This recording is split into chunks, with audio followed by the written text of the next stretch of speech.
जो चक्र धर्म के बाद हमें जानना है वो है जगदम्बा का चक्र, जिसका अभी गायन हुआ था।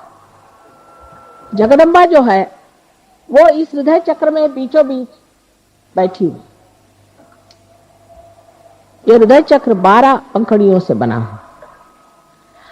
जब बच्चा 12 साल तक का होता है तब तक जगदम्बा, क्योंकि उसका नाम भ्रमरम्बा भी है, आप जानते हैं कि वो भ्रमर बनाती है, इन भ्रमरों को अपनी जो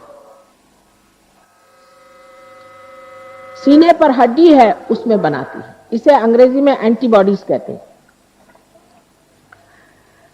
ये 12 साल तक वो बना के तैयार कर देती, और जब कभी किसी बच्चे पर कोई आक्रमण आता है तो ये भ्रमर उससे लड़ाई करते हैं, झगड़ते हैं। 12 साल बाद ये भ्रमर सारे शरीर में फैल जाते हैं। लेकिन जैसे कि हमारे यहाँ ऑल इंडिया रेडियो है, उसी प्रकार ये जो हड्डी है, इस हड्डी से ही उनको आदेश जाते हैं कि अब यहां लड़ो, अब ऐसे हमला करो, कुछ जरूरत है और इधर से लोग भेजो। ये हमारे अंदर होने वाले सारे आक्रमणों से लड़ते रहते हैं और कभी कभी हताहत भी हो जाते हैं।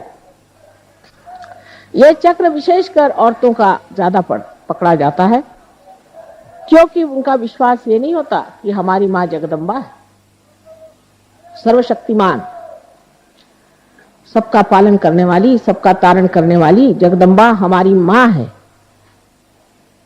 पति ने जरा सा डांट दिया या कहीं कुछ चीज डर की बता दी तो औरतें डर के बैठ गई। जिस देश में पद्मिनी जैसी वीरांगना हो गई, उन वीरांगनाओं का आपके सामने स्वयं आदर्श है, वो तो जीवित आदर्श है इतिहास में। लेकिन आजकल की औरत जो है बड़ी डरपोक है और उसे आदमी भी जरूरत से ज्यादा दबाते हैं और उसकी परवाह नहीं करते।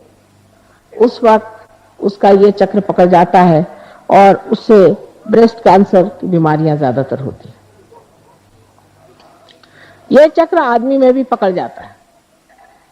जब पकड़ जाता है तो वो डरपोक हो जाता है, बहुत डरता है और छोटी छोटी बात में उसे डर लगता है, झिझक लगती है, हाथ उसके थरथराते हैं, पैर उसके थरथराते हैं, किसी भी काम में पड़ता है तो डरते रहता है। जगदम्बा ये शक्ति है। ये देखिए उस जगह बैठी हुई है जहां पर कि भवसागर में से लोग भक्तगण ऊपर आना चाहते हैं तो देवी उनकी रक्षा भी करते हैं और उनको मदद करके ऊपर खींच लेते हैं। आप जानते हैं कि देवी ने अनेक बार इस संसार में जन्म लिया।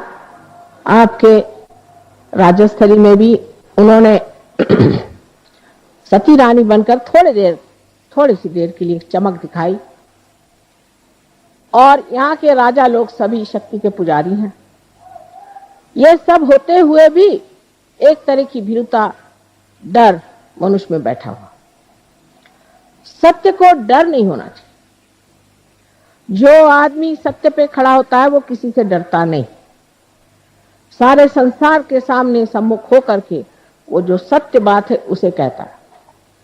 1970 में मैंने मुंबई में एक बहुत बड़े जहांगीर कावसजी हॉल में जितने भी राक्षसों ने जन्म लिया है उनका सबका नाम और उनका पहले का नाम सब बताया। किसी ने न मुझ पर केस करी और ना ही कोई मेरे ऊपर आफत लाए। एक साहब ने कहा मां आपको गोली से उड़ा देंगे। मैंने लाओ तो सही, कौन गोली मारने वाला है, मैं देखती तो हूं। थर थर थर थर कांप उठेंगे। ये मां की शक्ति होते हुए भी हम लोग इस कदर कायर और डरपोक हो गए। इसकी वजह यह भी है कि वीरता को हमने जाना नहीं, शूरता को हमने समझा नहीं और सत्य का हमने मान नहीं रखा। असत्य पे चलने वाले लोग डरपोक होते। मां सत्यवान लोगों की ही पूजा करती है और उन्हीं को संवारती है और उन्हीं की रक्षा करती है। तो यह विश्वास रखना चाहिए कि हमारे ही अंदर श्री जगदम्बा का जब स्थान है उसे हम जागृत कर रहे हैं। अनेक बीमारियां इस चक्र के खराबी से होते हैं। उसके जो राइट साइड में आप देख रहे हैं चक्र है, जिसे हम राइट हार्ट कहते हैं, ये चक्र यहाँ राजस्थान में बहुत पकड़ता है। ये श्री राम का चक्र है। श्री राम का चक्र है जो कि पुरुषोत्तम है। एक तो लोग जो सरकारी चीजों से बहुत डरते हैं, उनका ये चक्र बहुत पकड़ता है। क्योंकि पुरुषोत्तम श्री राम ये एक आदर्श राजा थे, और उनको जो लोग मानते हैं, उनको किसी भी गवर्नमेंट से डरने की क्या जरूरत है।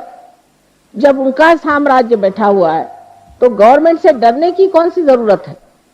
वो मर्यादा पुरुषोत्तम थे। उसी तरह से अगर आप अपनी मर्यादाएं में रहें तो कोई भी गवर्नमेंट आप पे आंच नहीं ला सकती, और वो आपको पूरे तरह से रक्षित रहने के लिए समर्थ है।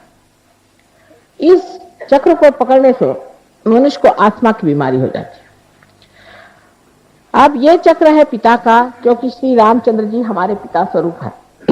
ये पिता का है। अगर किसी पिता का अपने बच्चे से बिगाड़ हो गया, या किसी बच्चे का अपने पिता से बिगाड़ हो गया, या किसी तरह से पिता का जो स्थान है वो रिक्त हो जाए, जैसे कि बचपन में ही पिता की मृत्यु हो जाए, या पिता की तरफ से कोई तरह भी तकलीफ हो, या पिता बच्चे को उच्छृंखल बना रहा है, उसको बुरे रास्ते पर डाल रहा है, तब ये चक्र पकड़ता है। उससे आपके अंदर अस्थमा की बीमारी हो जाती है। ये बीमारी ठीक हो सकती है, लेकिन इसका ये मतलब नहीं कि आप सब अस्थमा वालों को मेरे पास लाइए। इसका मतलब है कि कुंडलिनी को जागरण करके पहले ये चक्र ठीक करें। जैसे कुंडलिनी जब उठती है तो किसी किसी की इतनी सुंदर कुंडलिनी होती है कि एक क्षण में उठकर जम जाती, और उसके बाद उनको कोई बीमारी ही नहीं आती। एक तो ये हुए। उसके बाद दूसरे ऐसे लोग होते हैं कि जिनकी कुंडलिनी उठती तो है पर बार बार गिर जाती। ऐसे लोगों को कुंडलिनी बार बार उठा करके जगाना चाहिए, क्योंकि यह कुंडलिनी की जो शक्ति है, यही आपका इंजेक्शन, यही आपकी दवा, यही आपका धन्वंतरी, यही आपके डॉक्टर, यही सब कुछ। अगर यह शक्ति आपके अंदर बहेगी नहीं तो हमारे हाथ कैसे चलेंगे। और तीसरे लोग हैं जिनकी की कुंडली जमी बैठी है, वो उठती ही नहीं। ऐसे लोगों को ठीक करना कठिन जाता है। श्रद्धावान लोग जो होते हैं, जो कहते हैं हाँ थोड़ा सा हमारा फर्क आ गया, ठीक हो रहा है, उन पे कुंडली नहीं चलती। बहुत से लोग हैं, हमने बहुतों को ठीक किया, बीमारियां ठीक करी, लेकिन हमने देखा यह कि उनमें से बहुत कम लोग सहयोग में उतरते हैं। आपको सोचना चाहिए कि परमात्मा जो है वो भी समझदार है, और ऐसे दीप क्यों जलाए जो प्रकाश न दे। ऐसे दीप को जला के फायदा क्या, समय बर्बाद करके, कि जो सिर्फ अपनी तंदुरुस्ती ठीक करने आते हैं। ऐसे बहुत से पहलवान भी हैं जो मेरे पास आते कि मां हमें शांति दो। क्या तंदुरुस्ती ठीक होने से सब कुछ हो जाएगा? फिर एक चक्र ठीक होगा, फिर दूसरा खराब होगा। आज एक बीमारी होगी, फिर कल दूसरी होगी।